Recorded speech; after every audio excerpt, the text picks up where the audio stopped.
Bom, então agradecer a presença dos senhores, senhoras, né, que estão aqui presentes nessa sala. Hoje é quinta-feira, 21 de maio, são 8 horas e 27 minutos da noite, né? Agradecer aos senhores pelas respostas lá e contribuições no questionário, certo? Eu tive um total de 61 respostas, então foi muito, né? A quantidade de alunos que eu tenho, eu achei bastante, certo? E tentar melhorar, né, mediante o que vocês postaram lá, certo? Isso é importante também. Enfim, obrigado a cada um de vocês que contribuiu, que respondeu lá, beleza? Outra coisa,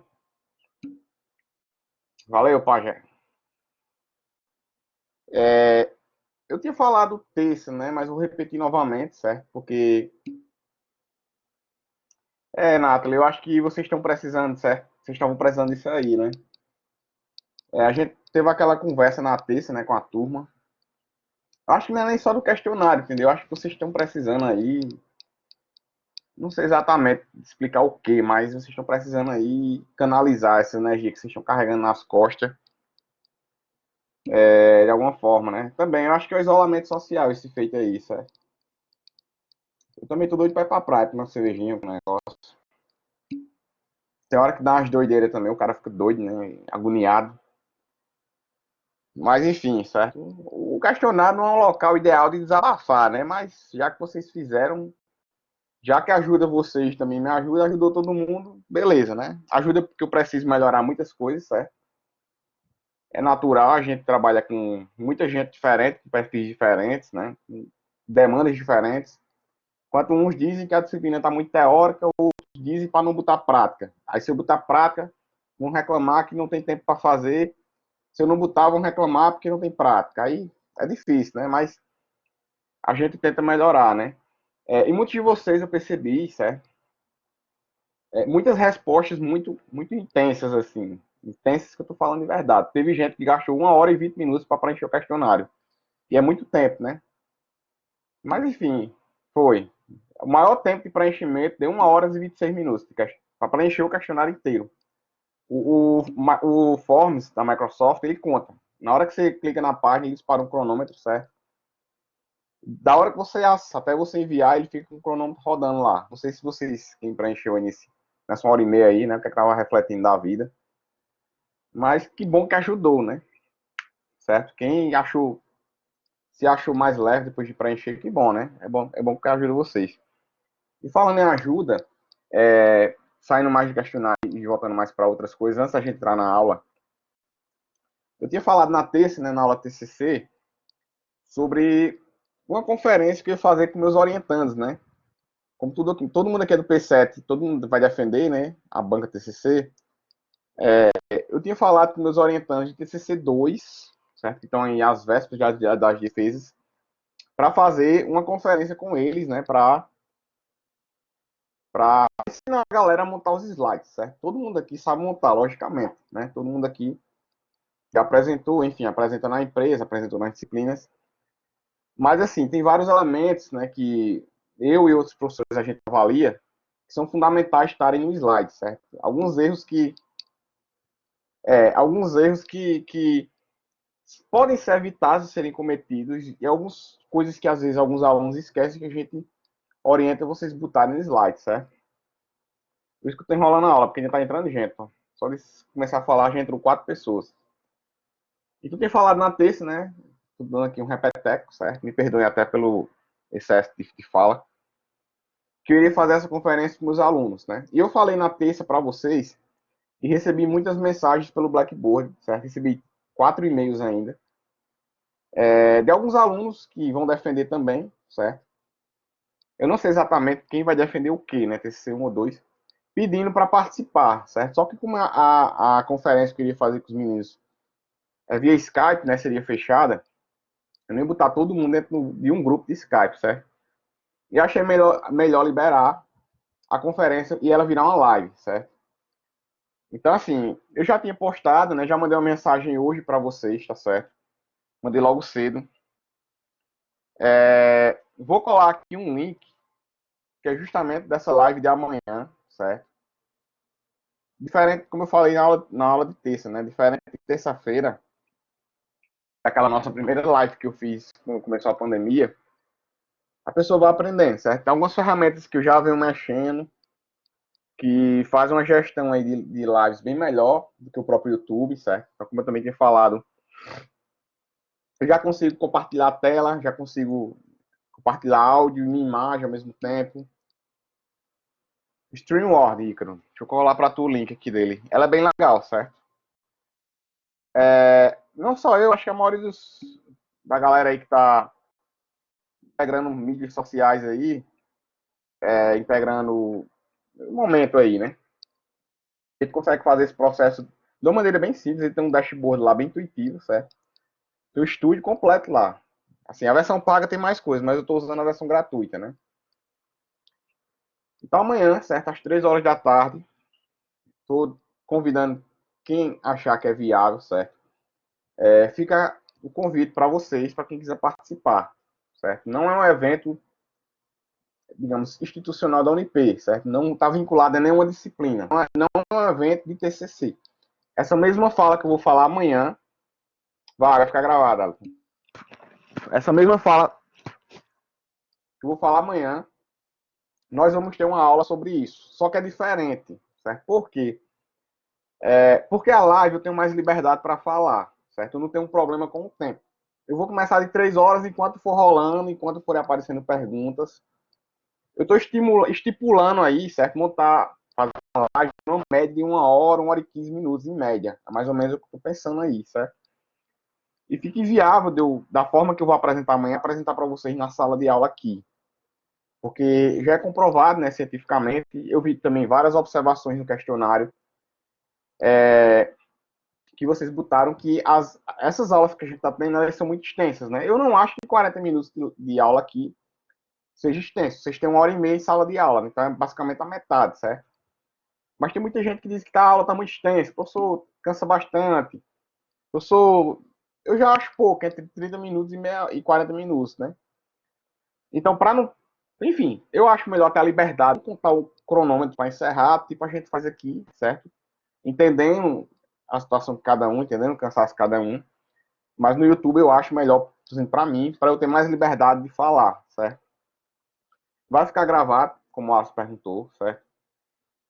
Eu colei no grupo da coordenação do curso, porque eu acho que é importante, certo? Compartilhar esse tipo de coisa.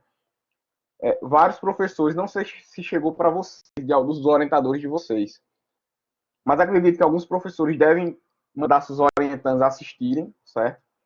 Já mandei para outro grupo, que é o pessoal da UBTEC, que não é o UBTEC TI, é o UBTEC também, certo? Que tem vários professores lá também que vão assistir, então, enfim. Fica a sugestão, certo? A única dica que eu vou dar é que quem for participar, quem for interagir lá, comente, certo? Porque eu vou desenrolar a apresentação, mas vou incrementando as perguntas e vou incrementando as coisas lá na apresentação também. E outra coisa também é que eu não sou profissional de live, certo? Então vão ter muitos erros aí de manipulação de tela. A tela, enfim, o YouTube ele tem uma resolução alta, né? Então, eu já fiz alguns testes agora no começo da noite, não consegui fechar a tela completa com slide, certo? Quadrado no meio do preto. Amanhã, no começo da tarde, vou fazer outros testes para poder ficar.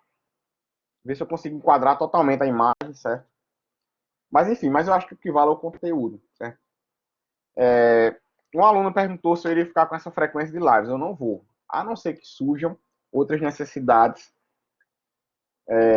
Posso fazer outras lives de outras coisas, certo? Mas é como eu falei para vocês, não é uma live que foi espontânea. Eu vou falar sobre banco, apresentação do TCC para quem quiser vir. Não, eu já ia fazer para os meus orientandos. Então, começou a galera a pedir, certo? E eu liberei aí. Quem quiser participar, eu sugiro se inscrever no canal e notificar, porque na hora a live ela dispara meia hora antes, certo? Então, o link que eu postado algumas vezes para vocês no chat já está aí no Blackboard. E esse link que eu colei aí dá na live que você vai lá e se inscreve no canal, tá certo? Outra coisa também, só para finalizar os recados,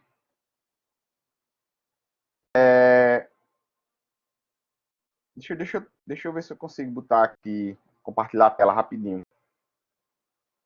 Só um minuto, viu, Arthur? Eu botei lá no grupo do Skype, viu, cara? Dos orientandos, dá uma olhadinha lá. Acho que vale a pena, né, a gente falar sobre isso aqui.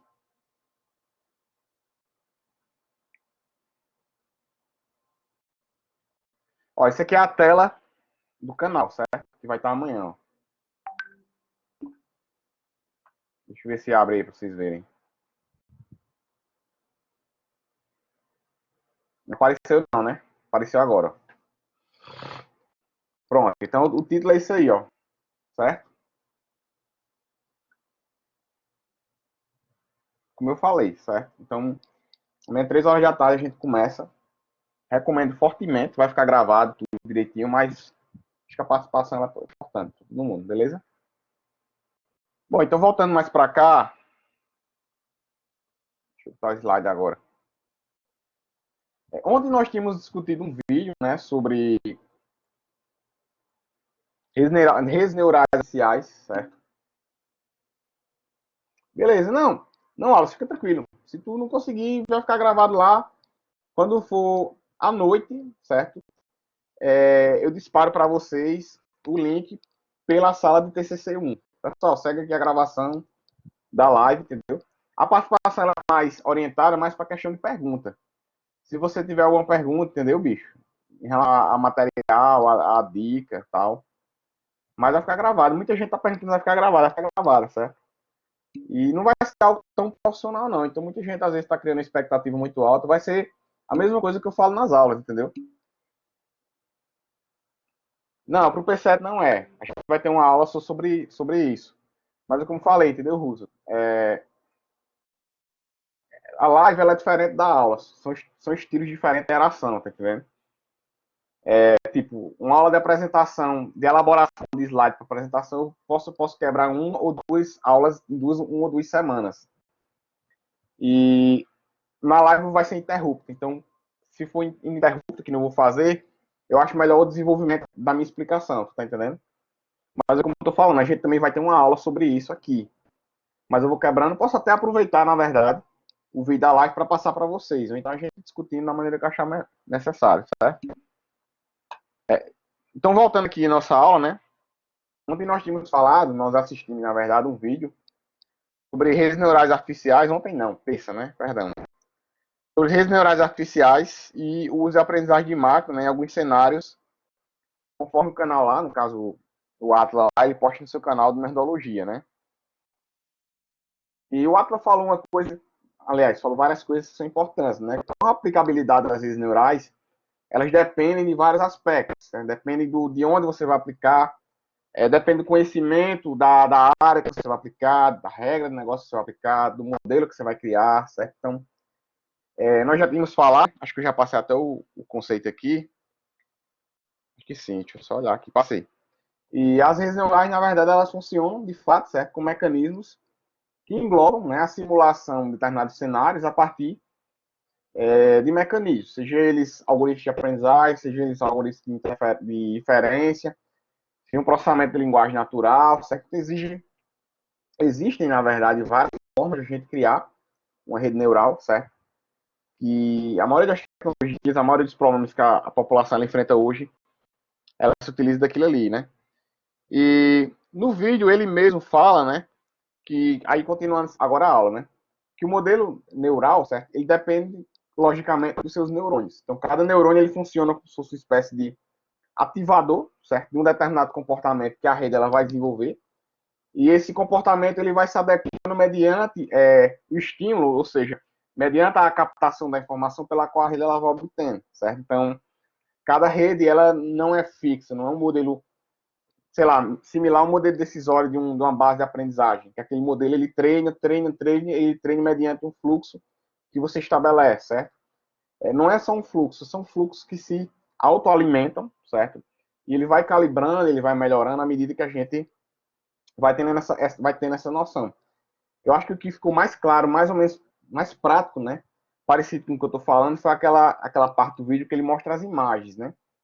Observe que você é você mesmo durante toda a vida, certo? Mas nós vamos adquirindo características diferentes. A gente pensa que não, certo? Mas, sei lá, pega uma foto sua aí com 20 anos de idade e pega uma foto sua daqui a anos, você com 50 anos de idade, né? É a mesma pessoa, mas com características diferentes. Ou o nariz cresce, ou o cabelo cai, ou a orelha cresce, certo? Ou suas rugas caem também, enfim. Você passa por um processo de transformação que a rede neural ela também precisa passar por esse processo de transformação. Então, esse modelo aí de alimentação, certo? Pela qual tanto o Atlas quanto os livros eles falam, né, na maneira geral, é o que a gente chama de modelo neural, certo?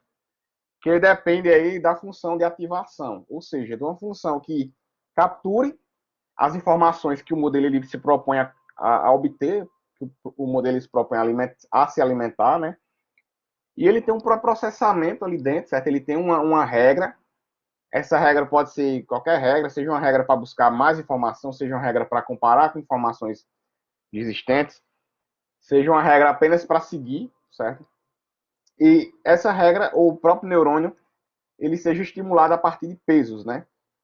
Se eu pegar um exemplo mais prático ainda, que é o do dia a dia da gente, né?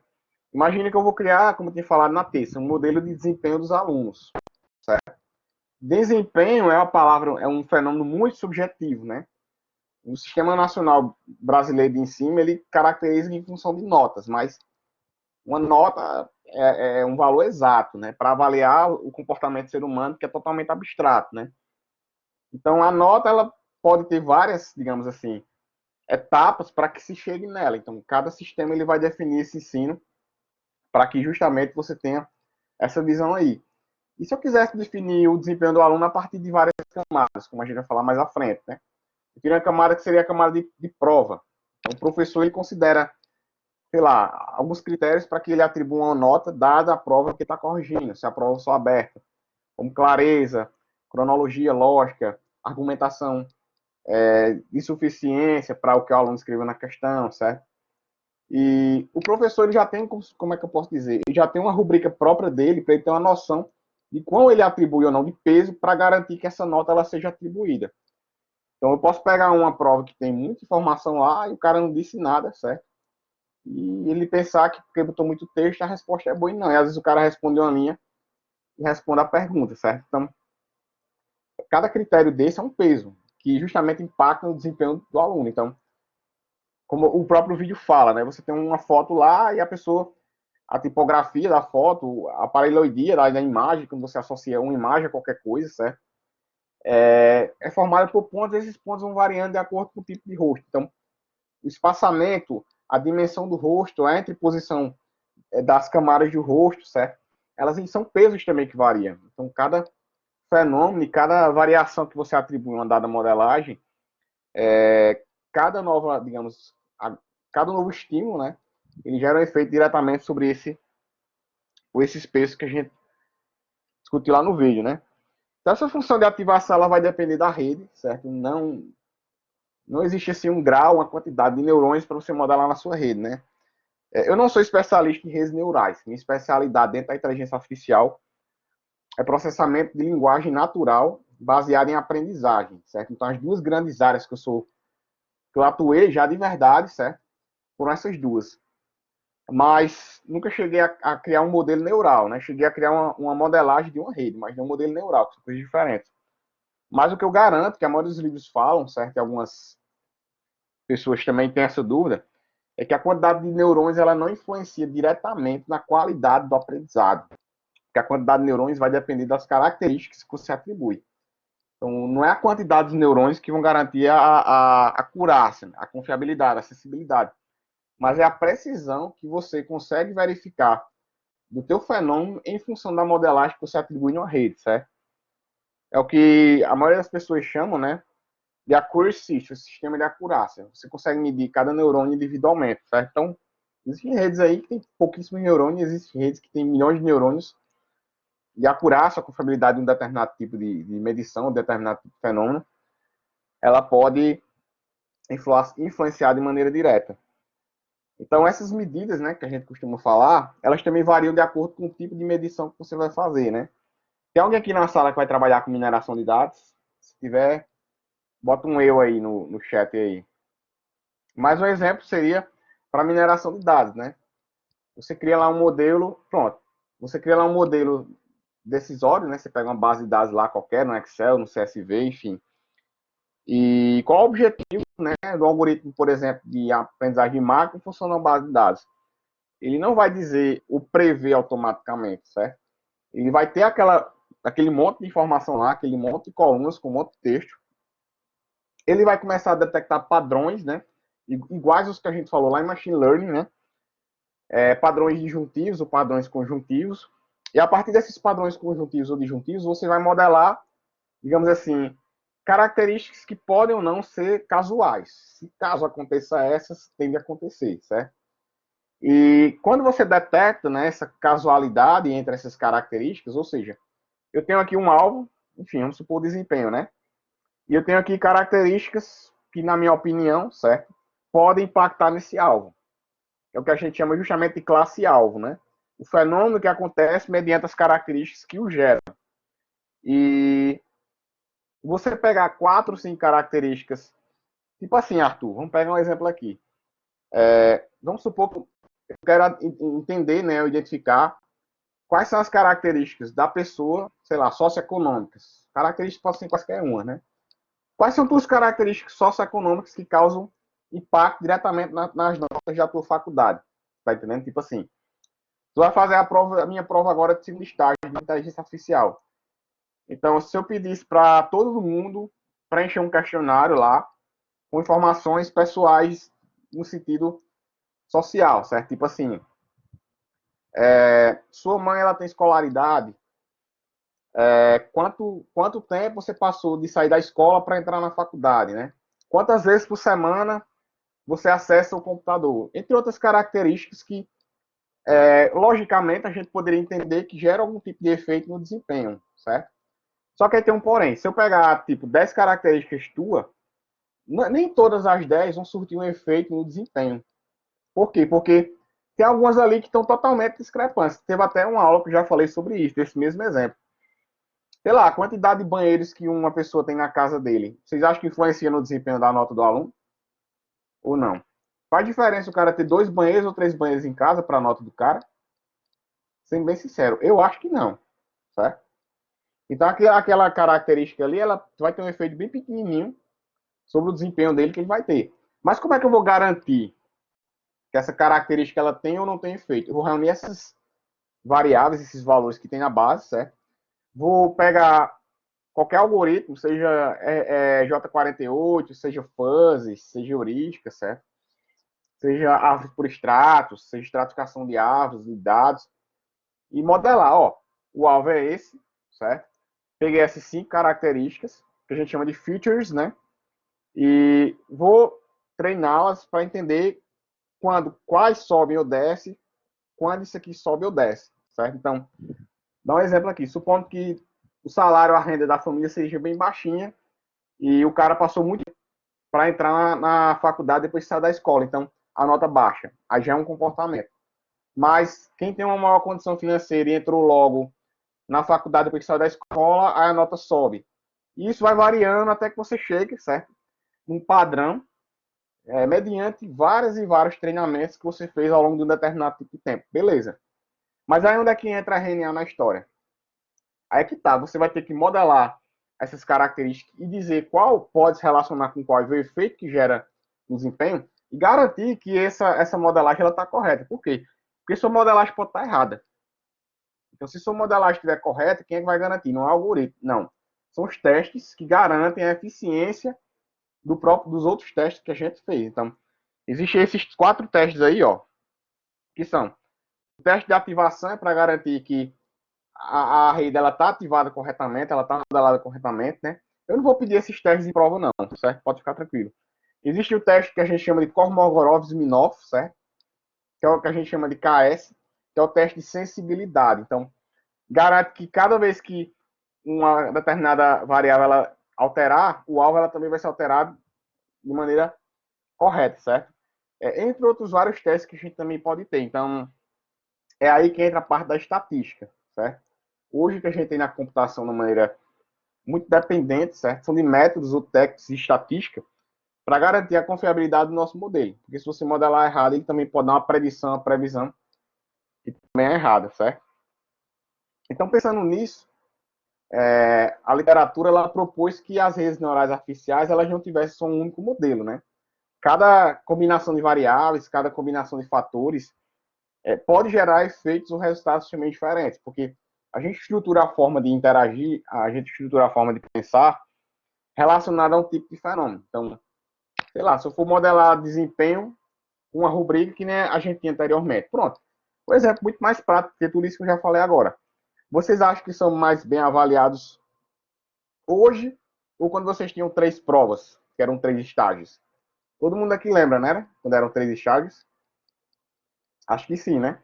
Então, na opinião de vocês, acham que são mais bem avaliados com 3 provas ou com 2 provas?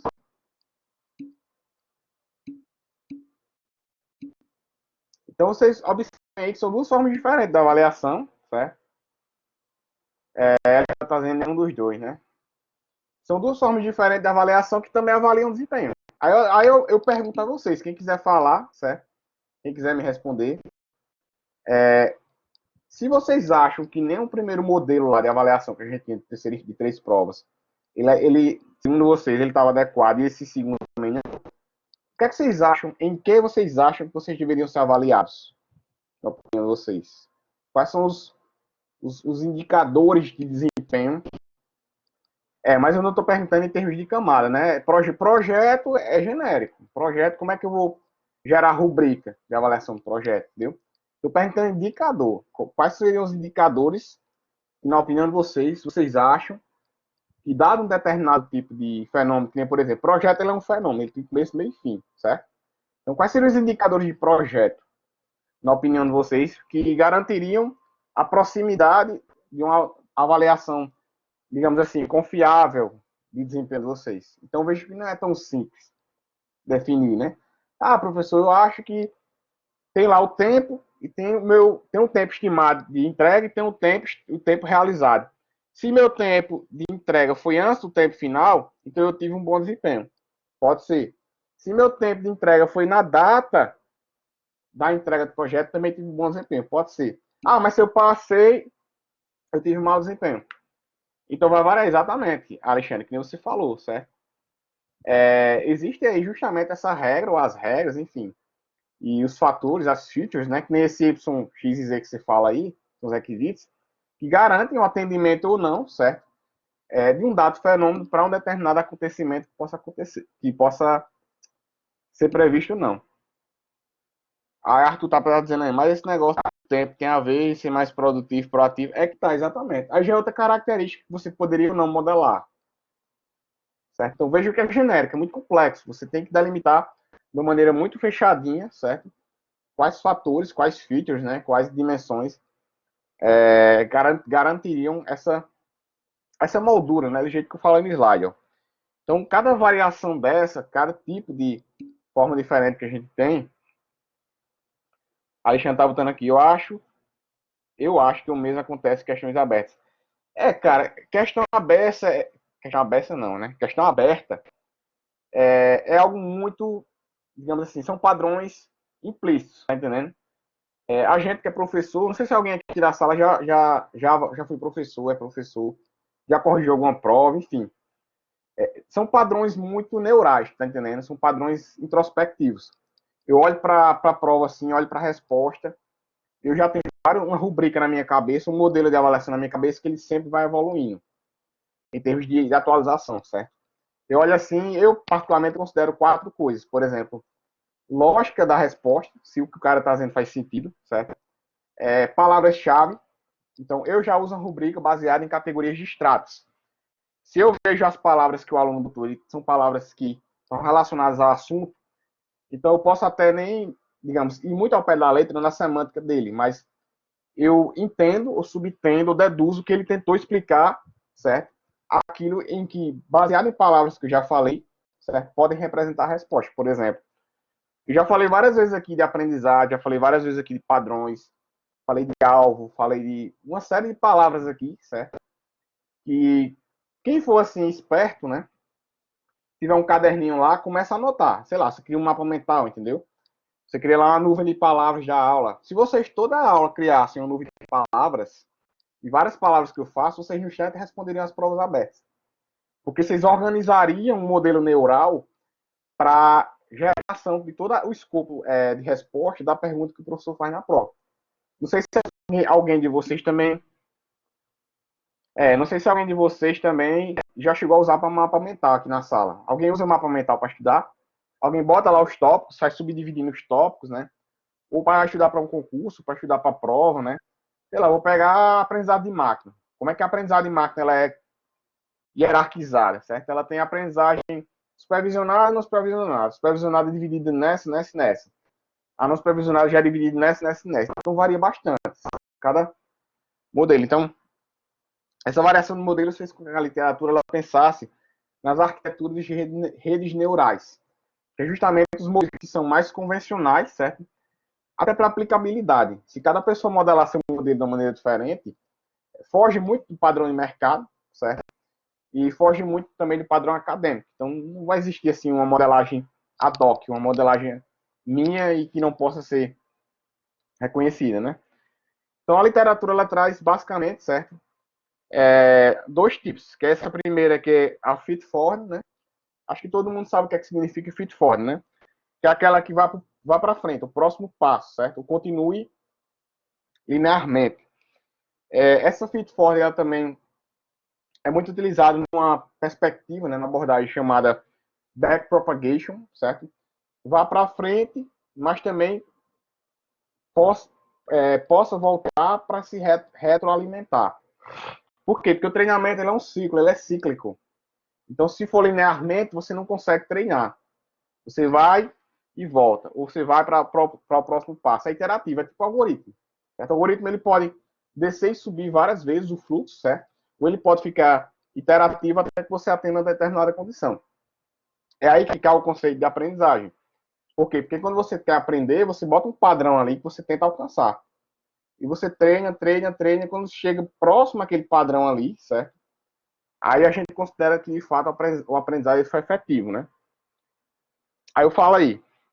O Paulo afirma que, às vezes, a arquitetura representa um mapeamento multilinear estático, que foi basicamente a mesma coisa que eu acabei de falar, certo?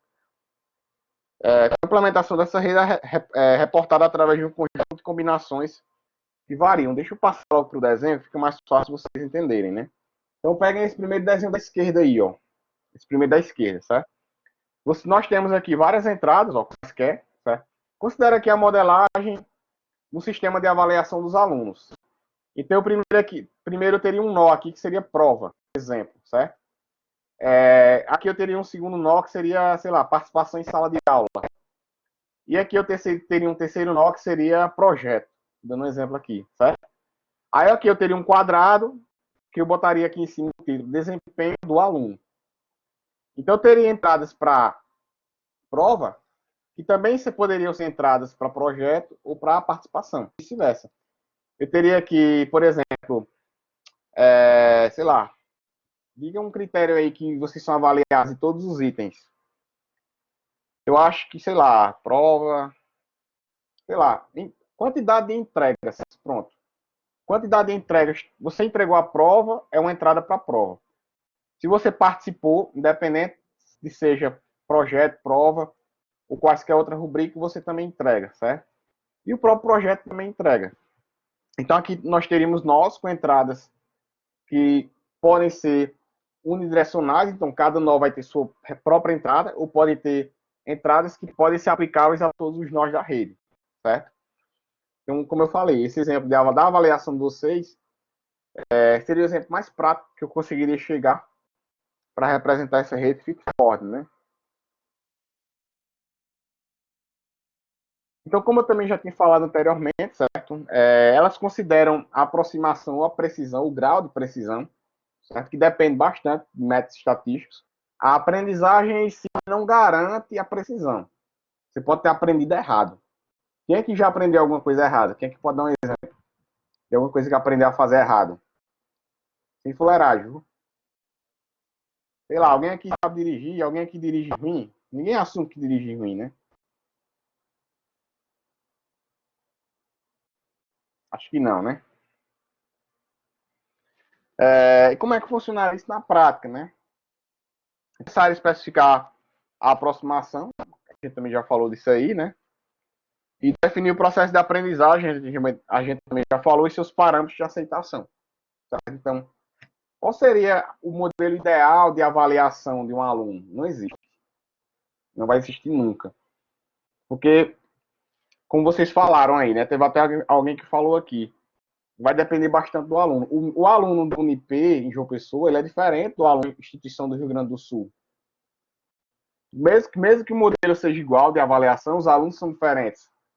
E, sei lá, o aluno de uma determinada instituição A ou de determinada instituição B, eles também podem ter modelos diferentes. Então é muito discrepante, é muito relativa essa visão de precisão mediante se você não tiver o controle substancial de todas as características que você queira verificar para poder conseguir modelar, né? Então eu vou chegar aí na reta final da aula, certo? Vou aí até 1h10, mais ou menos. A gente fechar aí na faixa de 40 minutos de aula, certo? Então, as redes neurais feed-forward, né, elas se dividem em dois tipos. A gente tem a feed-forward de uma camada, que é a rede mais simples que existe, certo? Você só tem, na verdade, uma camada, ou, digamos assim, uma dimensão da rede, com vários elementos, que são os neurônios, né? E que esses elementos interagem entre si. Então, imagine, por exemplo, um diagrama de classes. Imagine, por exemplo, uma ontologia, certo? Você tem entidades que elas se relacionam entre si, e os objetos que existem nessas entidades, na verdade, que essas entidades representam, eles se comportam mediante o relacionamento com as outras entidades. Então, digamos que a rede de uma camada ela é unidimensional, com quaisquer implementações ou especificações orientadas a objetos, por exemplo, certo? E as feed-forward que são de duas camadas. Então, você teria um diagrama de classes que tem vários comportamentos de um determinado tipo de objeto, com outro diagrama de classes embaixo, certo? O outro ontologia embaixo, que um surte efeito sobre o outro. Então, não é que seja bidimensional, tridimensional, né? Mas são camadas que são separadas. Aí volta a falar, como eu tinha falado há 2 semanas atrás. Imagine o Facebook, que você tem lá lugares. Então, quantas ações os lugares do Facebook podem fazer, né? Criar um lugar, renomear um lugar, deletar um lugar, né? Atribuir coordenadas ao lugar, postar uma imagem relacionada ao lugar. As mídias que o Facebook também tem a mesma coisa, as pessoas que o Facebook também tem a mesma coisa. Então, existe a possibilidade de você gerar um modelo ali de recomendação, de aproximação, de precisão, de filtragem, certo? A partir da relação dessas entidades, dessas camadas. Cada camada separadamente, ela pode ter mais entidades, certo? E esse processo, ele funcionar, né? Aí, para a gente entrar na reta final aí, certo? Então, aqui um exemplo da primeira, como eu tinha falado, que é a feed-forward de uma camada, certo? E que a gente vai ter apenas uma dimensão, né? Uma camada. E quando a gente tem várias camadas, que essas camadas interagem entre si. Um exemplo prático dessas duas camadas seria o próprio Facebook, como eu acabei de falar. Que cada nó desse aqui seria um elemento, que esses elementos geram informações entre eles, para que a gente possa ter esse processo, né? Reconhecimento de imagens também, acredito que sejam redes de duas camadas, na verdade, certo? Porque a imagem ela vai ter um processamento dela própria, né? Das características dela própria. Ela vai ter um processamento de aprendizagem, então tem características da imagem que precisam ser modeladas para que possam aprender, certo? Vídeo, geolocalização também, trabalha com mais de uma camada também, porque você vai ter as coordenadas, você vai ter os elementos que estão no mapa, certo? Enfim, eu acho que eu falei também no começo da... Não, eu falei na aula anterior, falei na aula do P6, né? Eu tava olhando no Facebook hoje, não sei se alguém chegou a ver isso. Acho que João estava na primeira aula, eu falei, João escutou. Um cara pegou um fragmento, pegou um episódio de Chaves, aquele seriado de Chaves, né? E o cara pegou o vídeo que ele tem 30 FPS na resolução, todo mundo sabe o que é isso, né? E ele conseguiu, a partir de uma rede neural artificial, fazer o episódio ser renderizado, certo? Ele ser remasterizado, na verdade, né? Exato, deixou em 120 FPS. E assim, visivelmente, né? Não sei se é porque o Facebook, o que ele postou estava em baixa resolução, mas visivelmente você vê uma melhoria de imagens, né? Bem alta. O João tá botando aqui. Ele também fez os deepfakes com o Bolsonaro. Tu acha aí, João, esse link aí, Chaves? Tenta conseguir esse link aí pra galera ver. E ele fez justamente esse processamento de pixels, certo? A quantidade de quadros também. Toda a gama de composição da imagem, certo? Da recombinação desses quadros por pixel a partir desse processamento. Dada a taxa de frames, dado o tempo da execução, certo? Aí, ó, quem quiser clicar. Deixa eu ver se eu boto aqui no YouTube aqui. A gente finalizar a aula com esse vídeo aqui. Entre outras características que a gente pode finalizar, certo? Espera que tá abrindo aqui. Vamos lá. Posso fazer até que visivelmente vocês nem percebam, né? Mas tem um melhoramento de imagem baseado em RNA, certo? Deixar. Isso eu não vou botar não, João, que é política. Todo mundo visualiza aí, né? Essa imagem.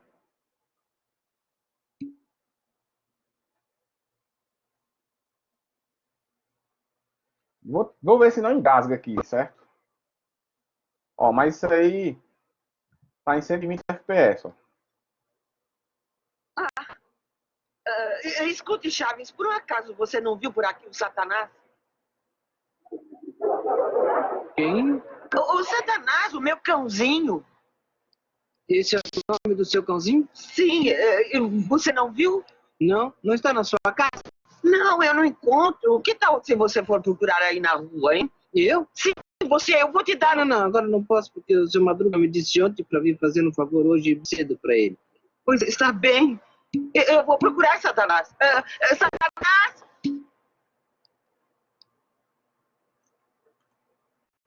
Eu acho que deu pra perceber, não deu uma melhoria de qualidade aí. Tá bem perceptível, não tá?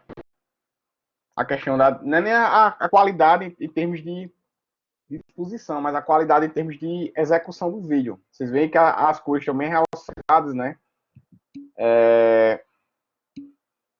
Exato. Mas eu tô falando, Danilo, no sentido assim, de. Como é que eu vou falar assim? De execução do vídeo. Tu tá entendendo? Como o FPS ele é o quê? É o frame por segundo, né? Então, como você tem mais quadros por segundo, então você vê mais as cores mais precisas. Tá entendendo?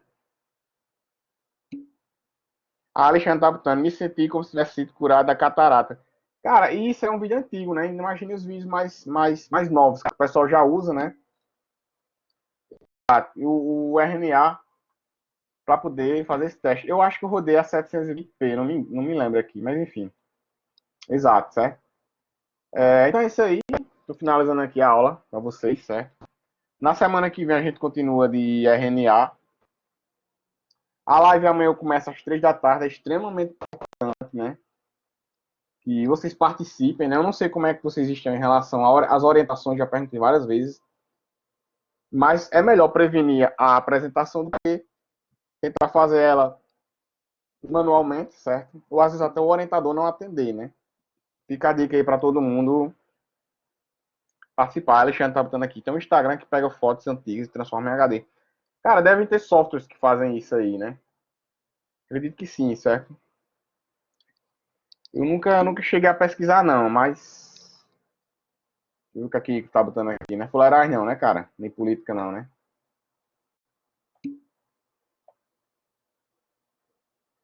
Tá abrindo aqui, certo? Pronto, deixa eu botar esse aqui pra galera ver então. Foi com RNA também, Icaro? Esse aqui. Então, bora botar pra galera ver, né?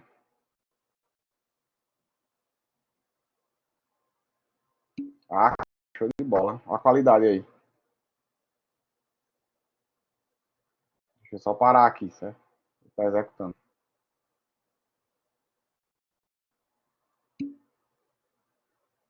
Vocês visualizam, né?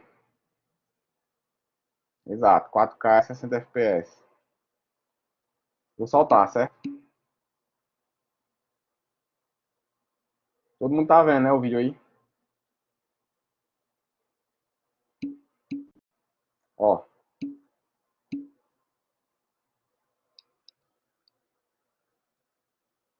1 minuto e 40, certo? E aí, o homem foi ou não pra lua? Vocês que sabem agora aí.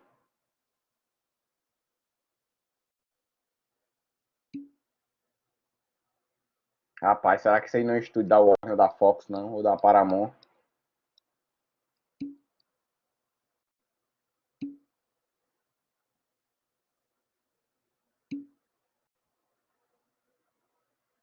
Ou nas dunas aí. O da DreamWorks, né? Mesmo do Shrek, né? Pode ser também. Cacimba de Areia, né, Paulo? Ali depois de Patos, né? Depois de Quixaba. Paulo, tu é do interior, né, Paulo? Pra conhecer Cacimba de Areia, né? Só pode. Cara, é massinha esse carrinho dele, né? Olha aí, ó. Uma GoPro já na época.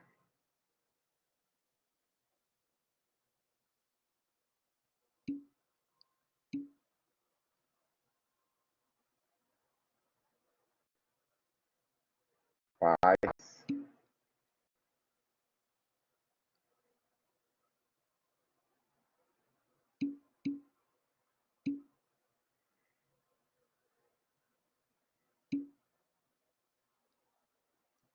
A gira do manga, João. Tem outra do Apollo aqui, ó. Deixa eu botar essa do Apollo aqui rapidinho. Pra gente encerrar. Essa aqui é massa. Eu podia ter áudio, né? Mesma coisa.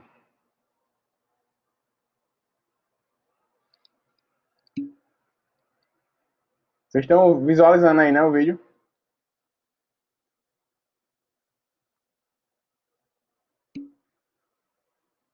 Exato, Alisson. Exatamente. Exato, cara.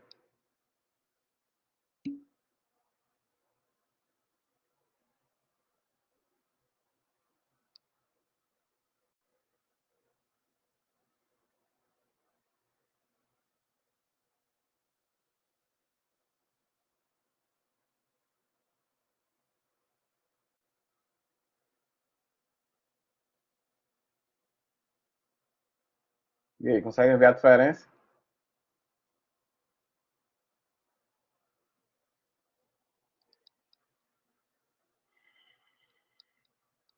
Próxima semana eu vou trazer um simulador de RNA pra gente ver rodando na Vera aqui, certo?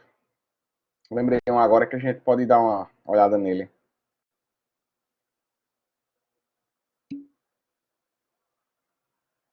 Percebe, cara. Percebe os frames. Acho que tem uma certa quantidade que a gente fica. Não tem essa sensibilidade, né? Mas da maneira geral.